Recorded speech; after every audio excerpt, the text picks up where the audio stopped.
You are listening to the Disney Dream Girls, an unofficial Disney Theme Parks podcast. And this is show number 555 for Sunday, the 13th of July, 2025. Where dreams begin. Hello and welcome to this week's Disney Dream Girls. My name is Michelle Young, and together with my jolly good chum Jane Phipps, we are your guides to the place where dreams begin. Hello there, Jane. Hello there, Michelle. 555 and 13th of July. This feels like it's like a halfway point during the year. Is that right? I don't know whether it is or not. I don't know. My brain's melted. It's been one of those weeks. Oh my word. From going from thunderstorms, we're now back in meltdown mode. And this week we got our SAT results, and all I can say is I am an incredibly happy person. All the hard work came through with the results, which mean quite a lot. And in my role on the management team, I'm very proud. And so you should be. Just goes to show what an ace teacher you actually are. Oh, bless you. Bless you. I am particularly proud of the reading, where we have improved phenomenally 15%. So that was a big jump for us. And yes, I'm very, very happy. A lot of hard work has gone into this by a numerous amount of people. And I'm just glad to be leading such a wonderful team. Yeah, it makes all the hard work and effort and stress and days all worthwhile. Absolutely. And there's just 1 week left of term, and then school's out for summer. And boy, oh boy, what a fantabulous summer it's going to be. Of course it is. 6 weeks, is it, for you, for doing what you want, being in your happy place? Yeah, what could be better? Absolutely. Grandson time, Walt Disney World time, Disney Cruise time, friend time, and family time. Yeah, what's not to like? Absolutely perfect. And as usual, we have a bumperoony show for you this week. And I believe, Jane, you are kicking us all off with a little bit of On This Day in Disney History. Yeah, I've got quite a few little bits, actually. It's quite nice, actually. Sunday the 13th of July. So let's cast our minds back. Well, actually, we can't do that because this is way before you and I existed. 1925. Walt Disney married Lillian Marie Bounds. Oh. They actually got married at the home of Sid O'Bounds, who was Lillian's brother.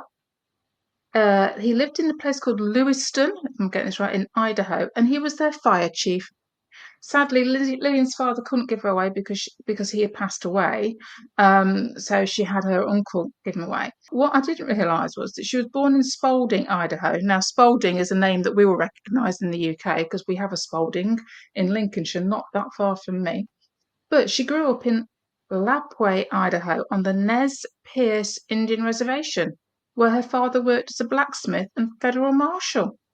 How cool is that? Did not know that. I love it when I find out things that I didn't know about. So there you go. Wedding happened in 1925. 1940, fabulous actor was born, Mr. Patrick, or should I say Sir Patrick Stewart. He obviously voiced Mr. Woolensworth in Chicken Little. He also did the voice, which I didn't know this, of the Great Prince in the 2006 film Bambi 2. Again, weird things that you find out. And I didn't know that he was originally offered the role of Jafar in Aladdin, but had to turn it down because of his involvement with Star Trek The Next Generation. That little franchise that he kind of ran for years and years and years, and probably most people actually know him from now as well. Yeah, knighted in 2010 by Queen Elizabeth II. He got knighted there. Another birthday in 1942, and I had to include this one because this was a birthday, the one and only Harrison Ford. Mr. Han Solo himself, Mr. Indiana Jones, was born on this day in 1942 in Chicago, Illinois. And I'm not going to go into the films that he starred in because I think we all know the films that he starred in, don't we? Because the list would be, I'd be here for as long as, goodness knows, because it's a long list of films. Thought you was going to say Mr. Handsome himself rather than Mr. Han Solo, because oh my word. in the day, he was a little bit Oh, of a hottie. well, yeah. I mean, it was, going back to, especially, I suppose, the OG Star Wars was kind of his breakout. I know he had appeared in American Graffiti prior to, and that's where George Lucas knew him from. But obviously, he's kind of one of these characters that came to acting a little bit later on in life, and perhaps that's why he had those roguish good looks. He was a bit more weathered than a pretty boy. I don't know, but yeah, I'm quite happy to watch any of his movies. It's not straining on the old eyes, is it? No. Um, right, last piece. This is 1955. As I've said before, this is the day that Walt and Lillian got married. So this was their 30th wedding anniversary. They celebrated at the not yet open Disneyland.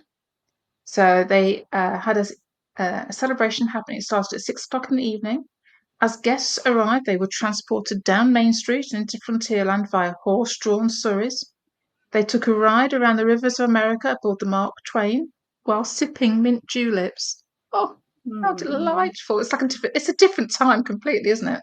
And although at the time Walt's nephew Roy Disney was already engaged to his fiancée, he actually used the occasion to present a ring to her, which I thought was quite sweet. They they Oh. had dinner at the Golden Horseshoe Saloon, and it was the very first, albeit unofficial, performance of a show called the Golden Horseshoe Revue, created by Willie Bogue at the original Pecos Bill, a record-breaking stage show that carried on going through to 1986 and played an amazing 47,250 times. Wow. Wow. But yeah, so 30th wedding anniversary. How cool would that be to have a wedding anniversary party at a theme park that you've designed and come up with all the ideas before everybody else walks in it? Really nice. Mm. Very envious. Great, yeah. Well, let's get on with this week's show, and we have a mixed bag of all things Disney to talk about. And I suppose for me, I want to talk about a lump of plastic, and it is the talking Mickey Mouse popcorn bucket. It has flown its way over to Disney's Hollywood Studios because if you remember, it made its debut in Disneyland for the Mm. 70th.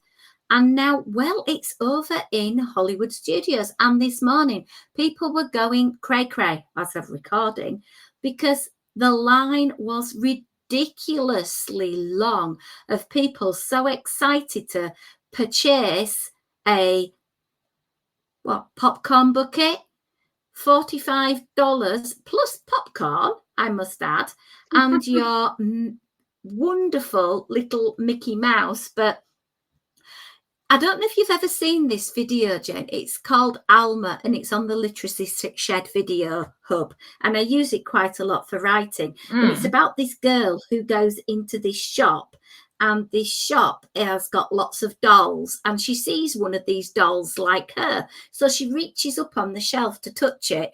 And then the next thing you realise, she's actually inside the doll. Oh, okay. Now, the way the Mickey Mouse eyes and the way he is posed reminds me of this very creepy. It just looks wrong. And I imagine if I bought one and put it on my shelf in my study, I'd have nightmares. I'm going to say this sounds a little bit like, the old adage of the dolls on It's a Small World coming to life and stalking you type vibes. Perhaps, yes, if you buy this, you might want to think carefully about where you place it in your house. Don't place it Yeah. anywhere where it could see you sleeping. Now, I will point out there are some differences between Disneyland's version and Walt Disney World's. The first one is the strap is very different in Disney World. Okay. It is a red strap with 4 pointed stars with Mickey's face alongside the Disney Parks sort of wordage. The big difference is in Disneyland, it was $55. Oh. It's $10 cheaper in Walt Disney World. And the only difference is the strap? Yeah. Oh. Is that because the strap in Disneyland is the 70th, is it? I'm assuming. Possibly, I don't know. Maybe I don't. Anyway, that's the bit of news I have with regards to the creepy Mickey doll. Yeah, don't just Just be careful where you put it, people. And Yeah. I'll be interested to see the prices on eBay very shortly. Yeah. Although, again, going back to film history here, did you ever see Poltergeist? I am aware of the movie. I haven't really seen it. I've seen lots of bits of it. Jane does not like horror movies. It's not horror, it's just a bit spooky. One of the children in there, and they have a creepy clown, and the Mm, clown gives them nightmares in their bedroom. mm. Same feeling with this popcorn bucket. Love it or love it. Buy it at your will. Enjoy, treasure, and yeah, enjoy. I will be still trying to get the Epcot one because that looks so fantabulous. Mm. They are rather addictive, though, aren't they? Yeah. Mm. So next week, the Mm. 18th, I have decided is going to be my halfway to Christmas party, and I am going to be going to work in my Christmas dungarees. And I will be celebrating because obviously the middle of summer is the best time to start thinking and planning your Mickey's Very Merry Christmas party. Of course it is. As Dates you have said. been released and Mm. they start as early as the 7th of November and they run through all the way to the 21st of December. Mm. Obviously, Mickey's Very Merry is an upcharge event. I did it a couple of years ago for the very first time, and I think it's something as a Disney fan that you should possibly go to and Yeah. try it out. It's very beneficial if you haven't an annual pass or park tickets because you can get into the park as early as 4 p.m., although Mm. the party doesn't start till 7. But it is, it is quite a big perk. And there Mm. are some amazing things that you can do in the park. Well, of course, there's some characters in their finery. You'll have Mm. Sally and Santa Jack, Anna Of and course. Elsa in their Christmas attire, Mickey and Minnie in their Christmas attire. You'll have Mickey's Once Upon a Christmas Time parade, Yeah. which is good, but it's still not better than Disneyland's Christmas parade. I'm sorry, not happening. Mm. There's Minnie's wonderful Christmas time fireworks, which are a delight. There's Mickey's Most Merriest Celebration, which is the performance on Cinderella Castle stage. Amazing. There's the Holiday Frozen Surprise and Dance Parties. There's Club Tinsel, Disney Club Junior, Jingle Jam over at Cosmic Ray. So you're not going to be seeing Cosmic Ray if you're there at the time because he normally gets Mm. packed up. Yeah. And you can obviously get to meet Santa at Mickey's Very Merry Christmas Party as well. A couple of attractions get a slightly bit of a twist on them as well. So you're Yeah. looking at Space Mountain as well, Tomorrowland Speedway, the Mad Tea Party, Jungle Cruise, and Monsters Inc. Laugh Floor. And Mm-hmm. on top of all of that, you will be able to go on a selection of attractions that will stay open to the party evening. Mm. There's also the chance to go and buy sweet treats, snacks, food themed to the party. Some of them are just Christmassy ones, and some of them are exclusive. There's also the exclusive merch. And of course, who couldn't want to have snow falling on Main Street? Yay, very romantic. It is very romantic. It is lovely. And I did enjoy it. But for me, it's a one and done. And I know I didn't mention, my bad, there's also the cookie hunt where you can run around gathering cookies. And the majority of them are pre-packaged. So you can take them home and keep them in a cookie jar at home for the next couple of months, like somebody did. No names mentioned. Well, there's got to be some perks, hasn't there? When you've Yeah. paid out a substantial ticket price. Yeah, me and the hubster managed to get quite enough so my pupils at school were able to enjoy Christmas cookie. Yeah, spreading the love. There's normally a souvenir gift, and I remember the year I went, it was a metal ornament of a Mickey nutcracker, which is very sweet with the hidden Mickey, the sort of toy soldier-esque feel that you get from the parade, Mm. which that cloppety cloppety sound is quite iconic, isn't it? It is. It's very much what you kind of associate. And I mean, obviously, you've done it much more recently than I have, Michelle. In fact, I was only saying to Simon yesterday when all the information started to pop up on the socials about Christmas parties, etc. And as somebody that will be in the Disney World bubble at that time of year, it's something that we're going to have to take consideration of. But I think when we went back in 2004 was the last time I did Mickey's not to say not so scary, Mickey's Very Merry Christmas Party. I want to say we paid around about $60 to do it. Yeah, How those times have changed. I know. I think you can add a number in the hundreds column before your tens and your ones there, Jane. Yeah, I mean, to be fair, we didn't get a little gift. There was hot chocolate and cookies around the Mm, park. I don't remember them being pre-packaged ones. I just remember going up and being able to get hold of them. There was the Christmas parade, obviously, and the fireworks. I would have to go back and dig out my bits and bobs of memorabilia that I have a tendency to collect and just see whether I've got anything that would give me any more details of what we actually got for our money way back in 2004. It would be an interesting comparison just to see, how it's changed in the 20 odd years now, isn't it? So mm. yeah, interesting just to see those comparisons. But yeah, I want to say it was £59 an ad, $59 an adult. I could be wrong, but yeah, I'm curious now to go away and double check what we did pay. Because I bet I've got it somewhere. You will have. But you're going to have a bit of a choice, Jane, because there's also Disney's Jollywood Nights Mm, returning for its third year. wow. That sounds weird saying that. It doesn't seem 2 minutes since we were watching them go all of the very first year and the little, let's say, teething problems that they had that first year around. So yeah, going to be Yeah. interesting. So this one starts again November the 8th. There's not as many dates for this one. I believe there's 7 dates in November and then 1, 2, 3, 4, 5, 6, 7 in December, running up to Mm, the 22nd. And you can get it in to Hollywood Studios from 5:30 and the party starts at 7:30 and you can jingle all the way till 12:30. mm.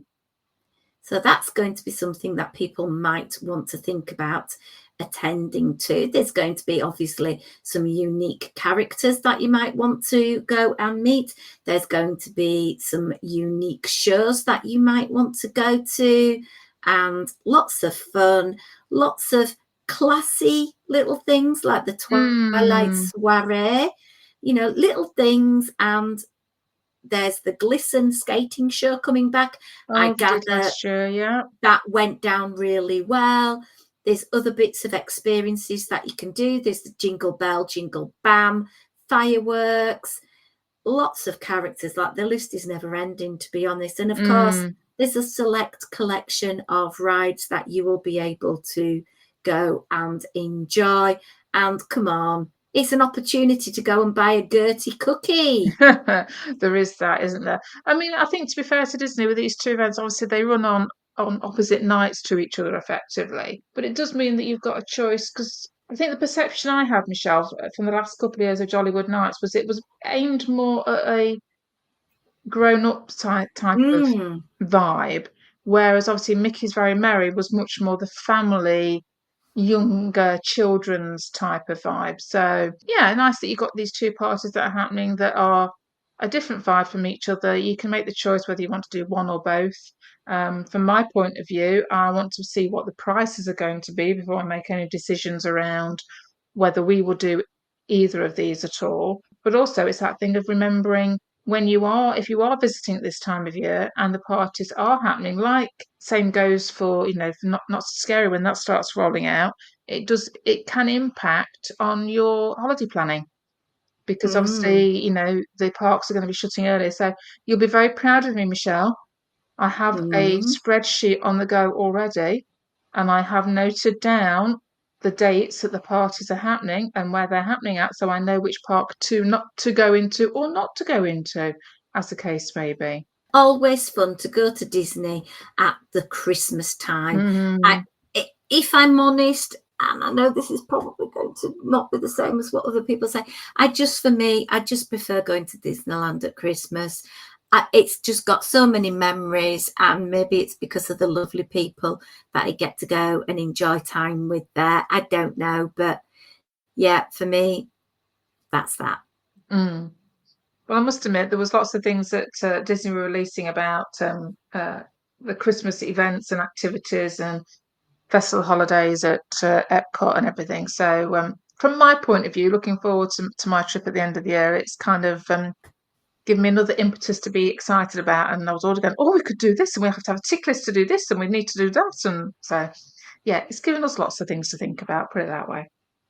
Absolutely. And talking of spreadsheets, mine is coming along very nicely. Mm. I'm getting very excited for it all, Jen. Can you tell? Well, and as you should be, because you're on single week countdown, aren't you? As in single digit week countdown. Does that make sense? Single digit week countdown. You know what I mean. You're It's at, going to be, yes, it's very, very soon, isn't it? And it's going to be yeah. amazing. And you get to hang out with people that you know and love, and you get to do all the things that you want to do. Yeah, I have a few people who have been in touch and sort of said, oh, I'm going to be there. Would you like to meet up? So that's always fun to be able to do.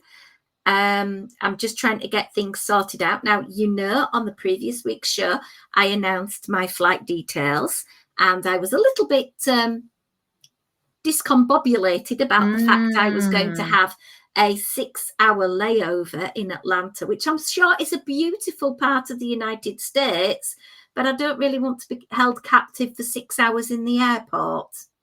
Yeah, well, 6 hours in Atlanta is different to 6 hours in Atlanta airport.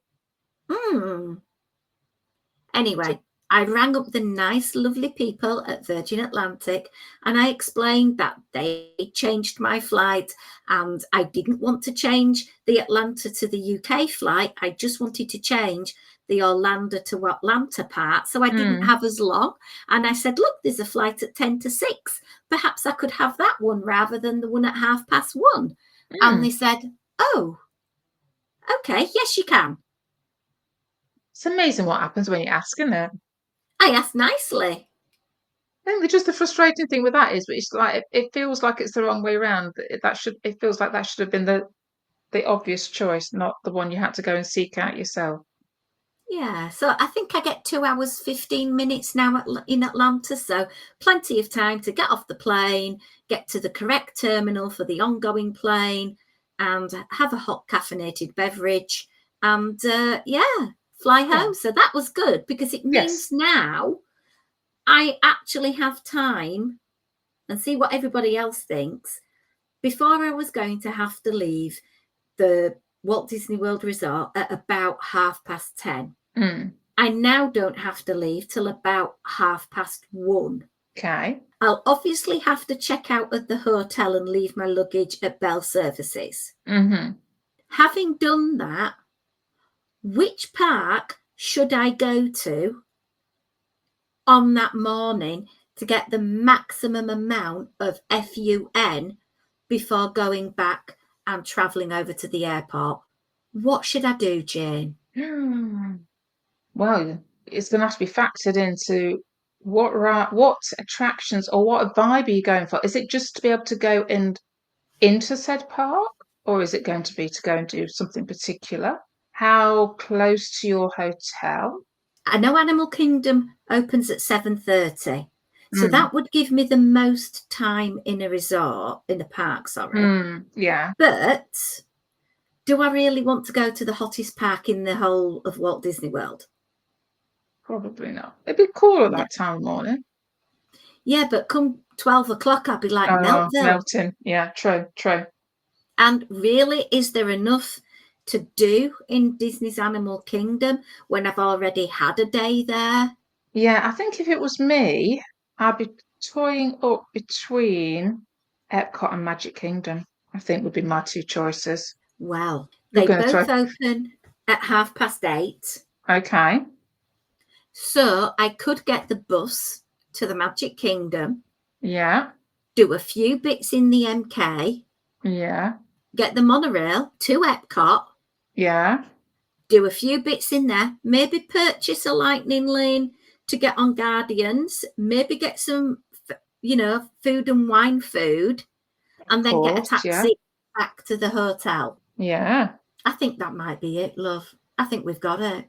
Yeah. There's Yeah. nothing tempting you to go to Hollywood Studios then?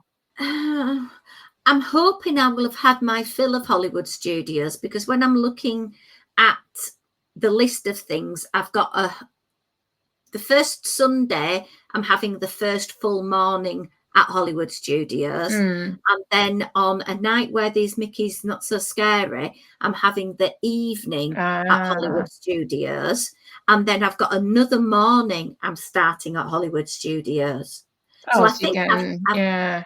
I've got 3 visits, Mm. and my sneaky plan is I'm going on the evening to Hollywood Studios when Mickey's Not So Scary is happening, but I'm not going to see Fantasmic. I'm just going to be going to hit the rides. And make use of that time when everybody else is seeing Fantasmic. Makes sense. That's what I was thinking, because I don't really want to see Fantasmic again. I'm not that No. fussed. No, well, I would have thought as well at Hollywood Studios, your, go-to things to get done that haven't been there before is obviously going to be see Villains and Little Mermaid. I would suspect, you know, um, and Mickey and Minnie's. I would think they would be my must-dos. I would mention Star Wars, but I know you wouldn't have them as a must-do. Mm, yeah. To be honest, Jane, I'll be surprised if I make it into Galaxy's Edge at all. Yeah. You know, the only thing that might drive me in there Mm. is a Ronto wrap. I have never tried a Ronto wrap, and to me, visually, it looks the most unappealing thing ever. But the Hmm. number of people that go on and say it's amazing, maybe I just have to bite the bullet and go and try one. It would be an interesting thing for you to do, Michelle. Well, what is your opinion on a Ronto wrap? It was fine. Fine. Mm. I'd rather go to Docking Bay 7 and have something Mm. more substantial, personally. Oh, but well, we'll just have to wait and see. We'll see. Listeners, let me know. Should I dare to try a Ronto wrap, or is there better food I can be having at Hollywood Studios? And yes, I know I can go down Sunset and Vine and get Mickey waffles. That's not what my normal go-to would be. Yeah, I think it's that thing, isn't it, of with any park actually, we know what the go-tos are. It's sometimes it's trying to find that hidden little gem, that's something that you maybe even wouldn't contemplate having, but if somebody else can recommend, you might just find something that is surprising. And yeah, it's like when we stumbled across the Thule canteen for breakfast, that kind of blew our minds. Mm. So to the point that we went back there purely for breakfast one morning. It's those little things that that take you by surprise, and it could well be that recommendation from somebody else that could open up a whole new world. Well, we shall see. Mm. Talking about trying somewhere new, Mm. something that is hitting my ding ding ding list Oh, is okay. to go to the Walulu Bar and Grill. Oh, is this over at the new bit of the Polly? Yeah, New Polly Tower. Mm. And I'm sort of getting the vibe of maybe leaving Magic Kingdom sort of late afternoony, going over there, getting a bit of early dinner, late lunch, Mm. whatever, and trying out some of the things on the menu, because they seem to have some very flavorful and not typical foods that you would associate with a theme park resort. Yeah, a little bit elevated. Yeah, and there are foods that people will probably be sort of saying that's for them because they've got ribs and they've got chicken wings. And I Mm. think, to be honest, a lot of people would be quite happy with either. Yeah, yeah. It's not a me thing, but I possibly might go down the route of the garlic shrimp because they sound so good. Oh. I mean, I think the fact that you've got that choice of your chickens and your tunas, and you've got fish, and you've got shrimp, and you've got the more meaty options.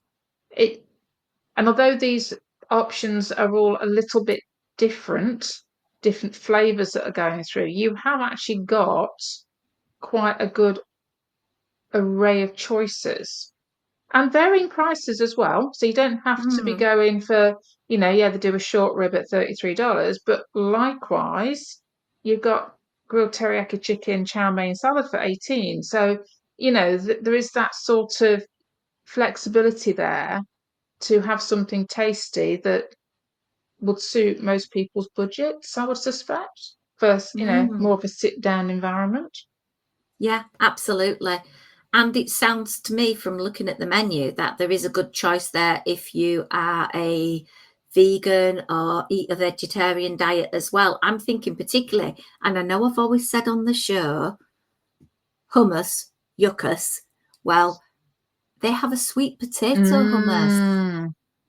And I'm kind of being tempted towards that to give it a try out because they have breadfruit tostones with it as well. And it's $12 and it's an ideal picky thing.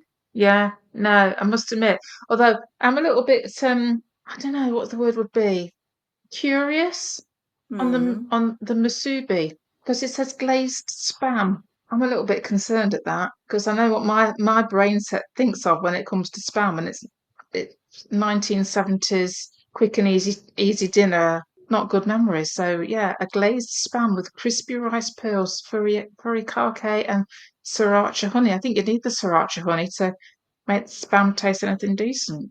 It is only I, $12 though, so I know, but it's a typical thing that you will find in Hawaii. So it yeah, obviously it's has weird, its isn't place it? on its menu, but obviously me and thee have got different tortured childhood memories of spam. I think this is the thing, isn't it? We associate it with a particular era over here in the UK, whereas obviously it's viewed slightly different over stateside.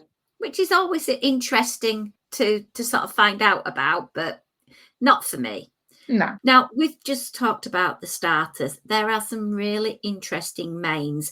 And as you mentioned earlier, Jane, the price Mm, point is quite interesting because it yeah, goes from $18, which I suppose for a main meal yeah, is fairly okay, to reasonable. the Yeah. top end for a marinated pork chop with smashed potatoes, bacon vinaigrette, and kimchi slaw, $31.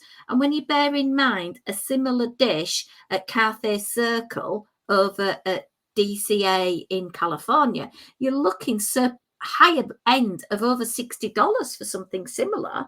And here you're going to get a beautiful view because you're looking out, Mm, aren't you, over the Seven Seas, and you can see the monorail and the water, and yeah, it's a beautiful location to go and sit and eat. yeah. And I love the fact that they've got this burger on offer with the onion jam. I love onion jam. I don't want the volcano sauce because that won't be good, but it's served with a mac salad or sweet potato fries. Oh, I know which I'll be going for. Absolutely. You're on holiday. You've got to have some niceness with the potato fries. Yeah, definitely. I love a sweet potato fry. Yeah. Lots of things on the menu, though. There's some poke bowls with grilled teriyaki chicken or ahi tuna. There's a grilled fish of the day with a lovely green curry broth, which sounds absolutely amazing. Um, teriyaki sliders. You've got a chow mein salad with different proteins, whether it be shrimp, chicken, or tofu. So Mm, again, all very good, but you do know what's drawing most people there. what's that, Michelle? Dole Whip Sunday. Well, Dole Whip anything I would draw at most people, wouldn't it? Absolutely. And if you're feeling a bit full and you haven't got quite the space, you can always walk away from the restaurant and then have a little waddle over to the main building, look around the gift shop, and you can always just then pick up a Dole Whip. You could, but this one does sound rather nice with it being a Sunday. I've never had hibiscus meringue before. Oh, something new. Mm. They like the maceration, though. They've got macerated pineapple on the menu, and then on the creme brulee, they've got macerated berries. I imagine there's a person in the kitchen just spending all day macerating fruit. I always think macerated makes it sound way more posher than it actually is. It's smashed up fruit, boys and girls. It's nothing fancy. Yeah, but Macerated is one of those words where you feel you need a dictionary. Do you know what I mean? yeah, I am being tempted. And I really shouldn't drink because of all the medications and things, blah, blah, Mm. blah, and my poorly pancreas. However, I am being tempted by one of their specialty cocktails. Oh, go on then. Which one?